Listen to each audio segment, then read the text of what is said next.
ये कभी विश्राम को प्राप्त नहीं हुआ।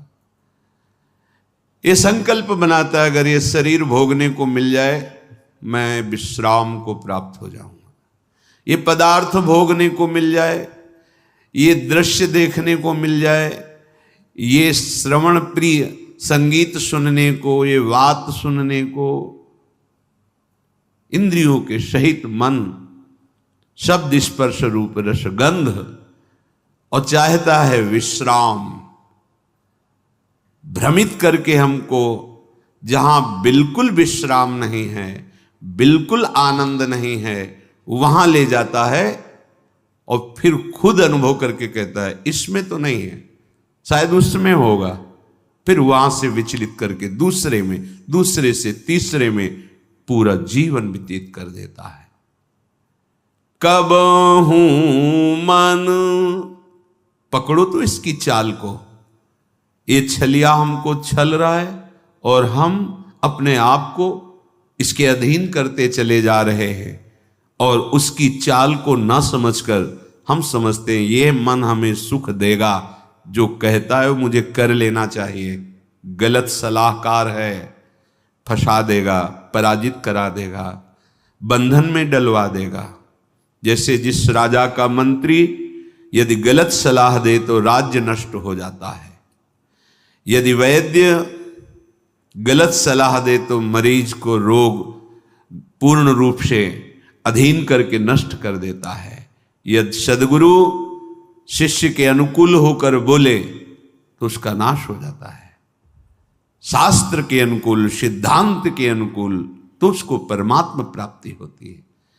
ऐसे ही इस मन रूपी सलाहकार ने मुझ भगवद अंश को ऐसी सलाह दी कि शब्द स्पर्श रूप रस गंध, ये जो माया रचित हैं, इनके भोगने में बड़ा सुख है। जहां जहां कहता है वहां वहां, जो जो क्रिया कहता है वो क्रिया, जैसे जैसे कहता है वैसे वैसे।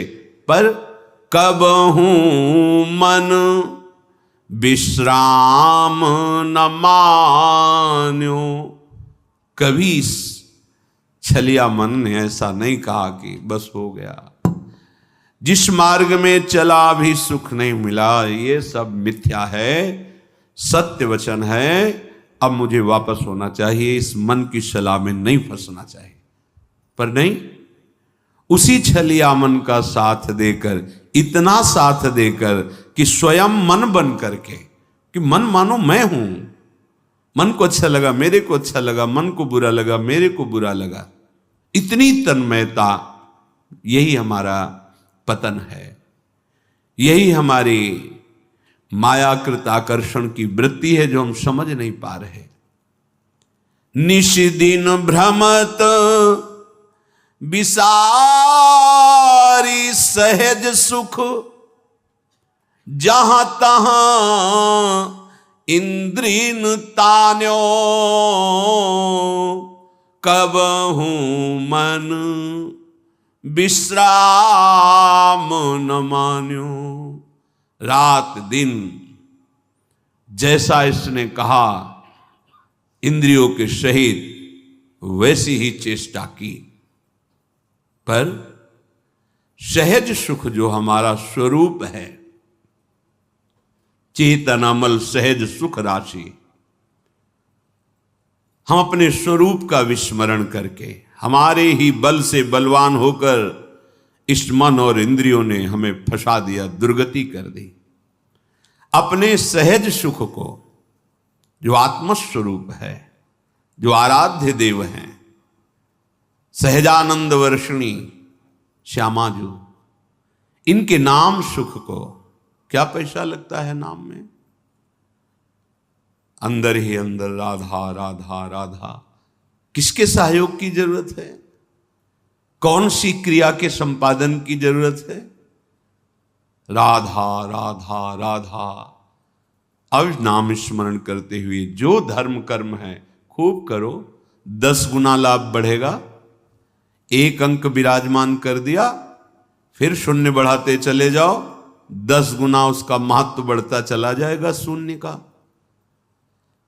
1 हटा दो, सैकड़ों शून्य बना दो, कुछ नहीं हाथ लगेगा। ऐसे ही सहज सुख, नाम रूप लीला धाम, ये हमारा स्वरूप है, हमारी आत्मा है, ये हमारा आराध्य है। भूल गए इसे। सहज सुख को भूल करके इंद्रिय और मन के द्वारा हम ठगे जा रहे हैं रात दिन, अपने को बड़े बुद्धिमान समझ रहे हैं। इसीलिए कहा गया है राम ही भजई ते चतुर नर। वही चतुर है इस संसार में जो माया के आकर्षण से बच करके नाम जप कर ले जाए। नाम जप नहीं हो रहा तो जीवन व्यर्थ जा रहा है। निश दिन भ्रमत, रात दिन दौड़ा रहा है मन, ये कर लो, ये मिल जाएगा, इससे सुखी हो जाओगे। इतने अधर्माचरण, इतने पापाचरण कि फिर बुद्धि निर्णय करना बंद कर देती है। वो पशुवत, वो राक्षसवत हो जाता है। आंख खोल के देख लो, भगवद विमुख कैसा अंतःकरण निश्चय करता है, कैसा मनन करता है, कैसा चिंतन करता है। निंदनीय से निंदनीय कृत्य करने में उसको कोई संकोच, कोई लज्जा, कोई भय नहीं लगता। दुर्दशा यही है, जीते जी दुर्दशा यही है। आप अपने बल को भूल करके इनके अधीन हो गए। अब ये जो चाहे करवा रहे हैं। हम कहते हैं हमारे में तो सामर्थ्य नहीं, वो आपकी ही सामर्थ्य से हो रहा है, आप समझ नहीं पा रहे। भ्रमक, आप भ्रमित हो गए हैं। ऐसा लगता है मन बहुत बलवान, इंद्री बहुत बलवान, और आपके ही बल से वो बलवान है। निश दिन भ्रमत विसारी सहज सुख, जहां तहां इंद्रीन तान्यो, खींच रही इंद्रिया। श्री प्रहलाद जी महाराज भगवान नृसिंहदेव जी से कह रहे हैं, हे नाथ, जैसे एक पुरुष की बहुत सी स्त्रियां हों और वो अपने अपने शयन गृह की तरफ उसे खींच रही हों, ऐसी दुर्दशा है। नेत्रेंद्रिय अपने सुख के लिए, श्रवणेंद्रिय अपने सुख के लिए, घ्राणेंद्रिय अपने सुख के लिए, रसेंद्रिय अपने सुख के लिए, त्वगेंद्रिय, जनेंद्रिय, सब। प्रभु बचा लो इस दुर्दशा से जीव को। तो प्रभु ही शास्त्र, सदगुरुदेव संत के रूप में वो सूत्र बताते हैं, वो युक्ति बताते हैं, जिससे तुम मुक्त हो जाओगे इस बंधन से। फिर तुम्हें समझ में आएगी ये बात। अभी तो ऐसा लग रहा है कि कथा भागवत का कोई पुण्य मिले सुनने का, और जो चाहे वो हमें लाभ मिल जाए, बस यही है। यद्यपि विषय संग सहो दुसह दुख, विषम जाल अरुझान्यो, तदपि न तजत मूढ़ ममता बस, जानत हूं नहीं जान्यो, कब हूं मन विश्राम न मान्यो। यद्यपि विषयों के संग ने कितनी जलन प्रदान की, असही, पहले भोगने की इच्छा की जलन, फिर भोगने में जो इच्छा की थी भोगने की वो सुख नहीं मिला, फिर उसके बाद एक नवीन तृष्णा, नवीन भोग वासना वो जला रही। भोगते भोगते क्षीण हो गई शक्ति, बलहीन हो गया, इंद्रियां बलवान, भोग इच्छा बलवान, रात दिन जला रही। ऐसे संकट में, ऐसी प्रवृत्ति में वो निकल नहीं पा रहा, अंदर ही अंदर जल रहा है। कैसे निकलूं? यद्यपि जान रहा है कि यही मुझे कष्ट दे रहा है, यही मुझे फंसा रहा है, फिर भी उसी में। यद्यपि विषय संग सहो दुषह दुख, विषम जाल अरुझान्यो। आहा, असही संकट सह रहा है, कठिन जाल में फंस गया है। ये जाल दिखाई नहीं देता, बस फांस लेता है। कहां फंसे हो देखो, पर अंदर से ऐसे फंसे हो कि जी नहीं सकते। ये माया जाल है। मछली फंसती तो जाल तो दिखाई देता है, लेकिन माया का फेंका हुआ जाल दिखाई नहीं देता, फंस जाता है जीव। और ये सदगुरुदेव के शास्त्र के वचन ही इस जाल से तुम्हें मुक्त करा सकते हैं, दूसरा कोई नहीं। और इस जाल का प्रभाव है कि उस जाल से निकलना ही नहीं चाहता, उसी जाल में सुखी रहना चाहता है। ये बड़ी विचित्र दुरत्यय भगवान की भ्रमात्मक माया है। यद्यपि विषय संग सहयो दुषह दुख, विषम जाल अरुझान्यो, तदपि न तजत मूढ़ ममतावश, जानत हो नहीं जान्यो। एक को फेंक के आ रहा है, जला के आ रहा है, गाड़ के आ रहा है, और कह रहा है भाई रो मत, सबकी यही दशा होती है।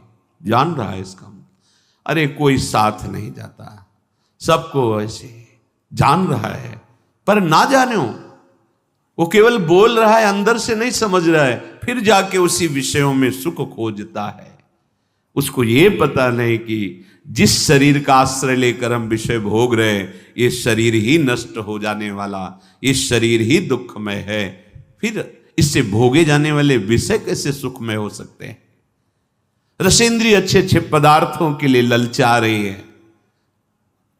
खाने के बाद 6 घंटे के बाद ऐसा दुर्गंध युक्त मल बनता है, उसी को ललचा रही थी। कैसी कैसी मायाजनित जाल के फंदे जिसने हमें बांध रखा है। अरे केवल प्राण पोषण करो, धर्म युक्त कार्य करो, निरंतर नाम जप करो और छूट जाओ इस शरीर बंधन से। ये समझ में ही नहीं आता। तुम अविनाशी हो, शरीर विनाशी है। शरीर से जितने भोग भोग रहे हो, ये सब मायाकृत जादू का तमाशा है, इनकी सत्ता ही नहीं है। बस प्राण पोषण करो और प्राणनाथ का भजन, उनकी आज्ञा के अनुसार मुक्त हो जाओगे इस माया खेल से। जन्म अनेक किए नाना विधि, कर्म कीच चित सान्यो, होई न बिमल विवेक नीर बिनु, वेद पुराण बखान्यो, कबहू मन विश्राम न मान्यो।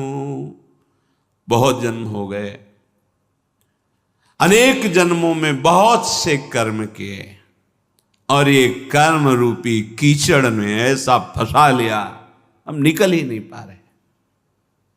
एक कर्म बख्शने वाला नहीं। एक एक चेष्टा इस भूमि पर जो आप करेंगे, एक कर्म भूमि है। इस भूमि पर इसीलिए शब्द कहा है। अन्य लोकों में वही कर्म करोगे जो तुम्हें भोग भोगने, बस नवीन कर्म नहीं होता। देवलोक में नवीन कर्म नहीं होता कि आप नया अनुष्ठान कर्म कर, नहीं, अपने किए हुए अनुष्ठान का शुभ फल भोगो। नरक में अपने किए हुए अशुभ कर्मों का, पाप कर्मों का फल भोगो।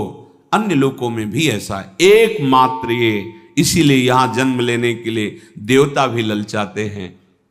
बड़े भाग मानुष तन पावा, सुर दुर्लभ सदग्रंथन गावा। ये कर्म एक एक सेकंड का हिसाब है। आप क्या बोल रहे हैं, क्या देख रहे हैं, कैसे पूरा का जितना समय दिया गया 80 वर्ष 100 वर्ष, तो जिस दिन आप इस भूमि पर प्रकट हुए उसी समय से शुभ अशुभ कर्म का भोग लागू, और जहां चेतना जागृत हुई नवीन कर्म वो आपके ऊपर। शास्त्रीय सिद्धांत से शायद 14 वर्ष की अवस्था तक मांडव्य ऋषि धर्मराज से व्यवस्था बनाई थी, क्योंकि उस समय पूर्ण चेतना धर्म की क्या वृत्ति ये नहीं जागृत होती।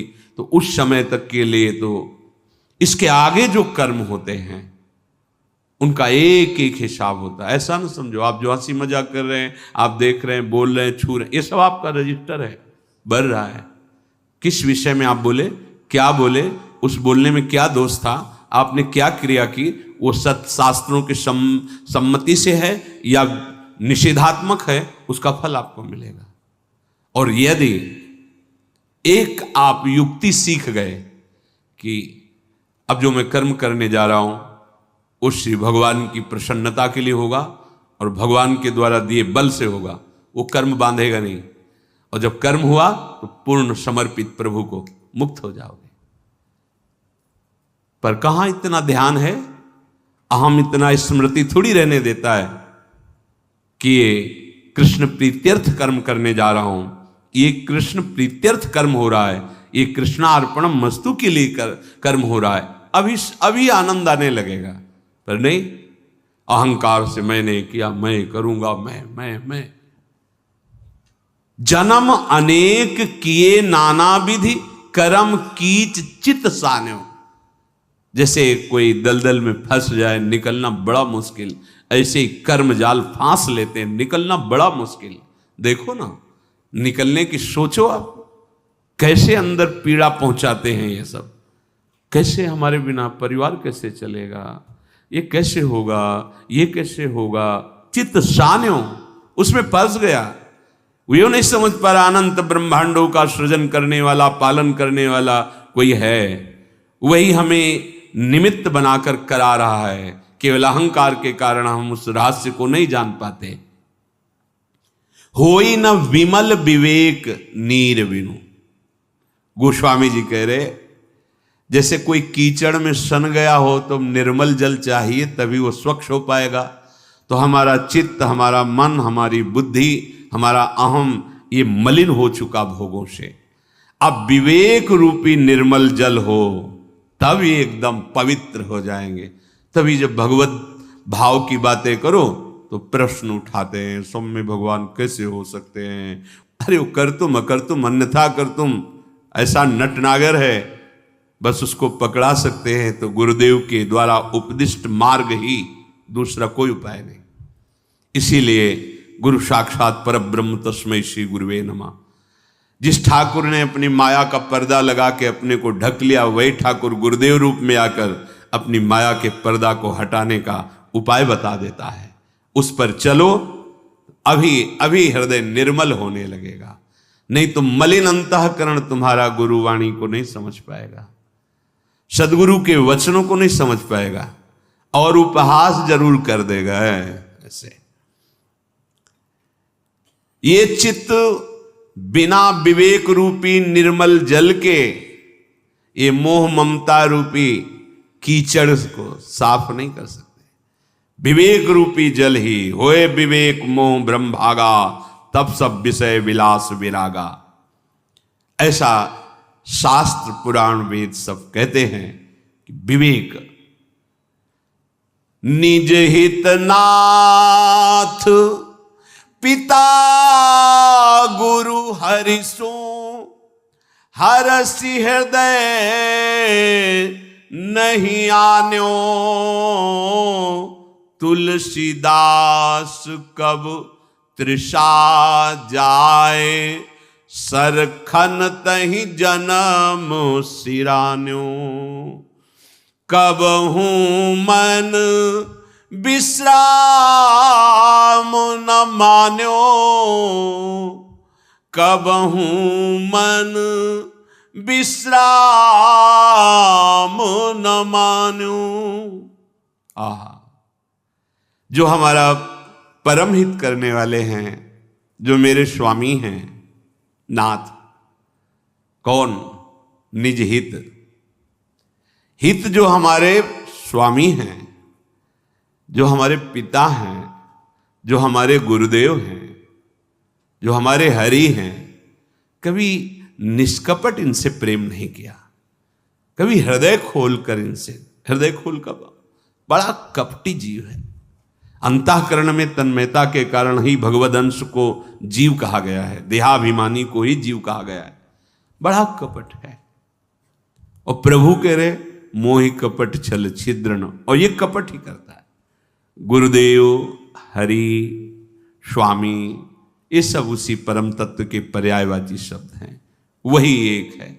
भक्ति भक्त भगवंत गुरु चतुर नाम बपु एक। कहने को उसके बहुत से नाम हैं, वो है एक ही।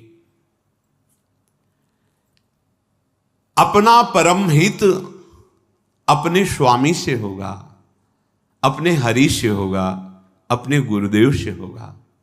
जो गुरुदेव, जो हरि। देखो, संपूर्ण गीता जी, संपूर्ण वेद, ये जगत गुरु भगवान ने स्वयं गाया है, ये भगवान ने प्रकट किया है। जितने संत महात्मा सदगुरुजन हैं, सबके हृदय में जो बोल रहे हो भगवान ही बोल रहे हैं। अगर उन्होंने खेल रचा है तो खेल की सावधानियां जी, अगर इतनी चूक करोगे तो आउट हो जाओगे, परमार्थ मार्ग में चलने लायक नहीं रहोगे, तुम जीत नहीं पाओगे। अगर जीतना है तो ऐसे चलो, ऐसे तुम परास्त हो जाओगे। दोनों बात उन्हीं की है। अगर आप माया खेल में राजी हो तो उसके अलग इनाम हैं, और अगर आप भक्ति खेल में राजी हो तो उसके अलग, उन्हीं का खेल है। देख लो, वही आके अपनी माया जनित खेल के दुख वर्णन करते हैं, वही आके अपने भक्ति जनित खेल के प्रेम आनंद का वर्णन करते हैं। कैसा अद्भुत प्रेम, कैसा अद्भुत आनंद। ऐसे सदगुरुदेव जो हरि हैं, जो स्वामी हैं, जो पिता हैं, कभी हृदय खोलकर उनसे हृदय समर्पित करके बात, क्यों म्यों अनुकूलता प्रतिकूलता प्रपंच, अरे एक जगह तो ऐसी रखो जहां बिल्कुल खुले। सारा संसार कपट में खेल रहा है, एक जगह तो ऐसी रखो गुरुदेव के सामने। तुम चाहे दंड दो, चाहे आप दुलार करो, आपसे कपट नहीं, आपसे झूठ नहीं, आपसे छिपाव नहीं। स्वामी आप ही तो हमारे परम उद्धार के लिए ये रूप लेकर, अब आपसे क्या कपट करना, असमर्थ हूं, आपकी आज्ञा का इस तरह से उल्लंघन होता है, आप संभाल लीजिए प्रभु, मेरे में सामर्थ्य नहीं, सब ठीक हो जाएगा। भगवान एक बात बड़े जोर से कह रहे, मोहि कपट छल छिद्र न भावा। ये हमारे हृदय में जो कपट का जाल है, ये हमें भगवत प्राप्ति नहीं होने दे रहा। निर्मलता यही कि जो हृदय में, वही वाणी में, वही चेष्टा में, कोई छुपाव नहीं। ये संतों का स्वभाव होता है, जो उनके हृदय में, वही वाणी में, वही उनके आचरण में मिलेगा। और ये छलिया जो असत मार्ग का पथिक है, बोल कुछ रहा है, अंदर में कुछ चाल चल रही, और आचरण कुछ और ही है। जिसका मन वचन कर्म एक हो, वो भगवान को प्रिय होता है, कपट नहीं। हम भगवत चर्चा भी करते तो कपट करके, इसीलिए उसका प्रभाव जागृत नहीं होता। नहीं तो मात्र भगवत लीला गायन से और श्रवण से भगवत प्राप्ति हो जाएगी, और कोई साधन हो ना हो। कितनों को हो गई है, बहुत ज्यादा इसी को स्वीकार करने से हुई है। जो भी परमार्थ की उत्तम गतियां हैं, इन्हीं दो से हुई। भगवत लीलाओं का गायन, भगवत लीलाओं का श्रवण उत्तम शरणागति को प्रदान कर देता। श्रवण सुजस सुनी आयो। कैसे शरणागति हुई? श्रवण सुजस सुनी आयो। पर क्यों नहीं होती? क्योंकि कपट है हमारे हृदय में। चौथी भगत मम गुणगन करहि कपट तज गान। ये एक जगह तो ऐसी रख लो जहां निष्कपट भाव हो। मेरे गुरुदेव, मेरे प्रभु, जैसा हूं आपका हूं। आप ठुकराओ तो आपका हूं, आप पुचकारो तो आपका हूं, आप दंड दो तो आपका हूं, आप प्यार करो तो आपका हूं। आपके सिवा कोई और नहीं, कोई ठौर नहीं। हो गया काम। निज हित नाथ पिता गुरु हरि सो, हरसि हृदय नहीं आन्यो। तुलसीदास कब तृषा जाए, सरखन तहि जन्म सिरान्यो। कब हूं मन विश्राम न मान्यो। यदि तुम कपट छोड़कर हृदय से गुरुदेव का आश्रय लो, उनके वचनों का पालन करो, तो क्या होगा? तुम्हारी प्यास बुझ जाएगी, दौड़ भाग मिट जाएगी। शांति से बैठ जाओ उनकी नाव में। वो खेवैया बहुत चतुर हैं। शांति से बैठना, भरोसा और नाम। नाव में बैठने को मतलब नाम। श्री हरिवंश प्रताप ये भरोसा, नाम नौका और निज खेवक। नाम जप करो, भरोसा दृढ़ प्रभु का रखो, तुम्हारी नाव भव समुद्र से तुम्हें पता भी नहीं चलेगा और पार हो जाओगे। श्री हरिवंश प्रताप, नाम नौका निज खेवक, भव सागर सुख तरत, निकट हरिवंश जो सेवक। अभी संभल जाओ, नहीं तो खोदते खोदते जीवन व्यतीत हो जाएगा और प्यास कभी नहीं बुझेगी। जैसे कुआं खोदना शुरू किया, कुआं खोदते खोदते जीवन की शाम हो गई, लेकिन पानी पीने को नहीं मिला। अर्थात तुम भोगों में भोगते भोगते मर जाओगे, कभी तृप्ति और शांति न मिली है न मिलेगी। अनंत जन्म व्यतीत हो गए, इस माया ने विस्मृति के गर्त में ऐसा डाल दिया है कि हमें लगता ही नहीं कि हमारे पीछे जन्म हुए हैं। कभी प्यास नहीं बुझेगी, कभी मन विश्राम को प्राप्त नहीं होगा। इसलिए अहम का समर्पण, आराध्य देव का अनन्य चिंतन,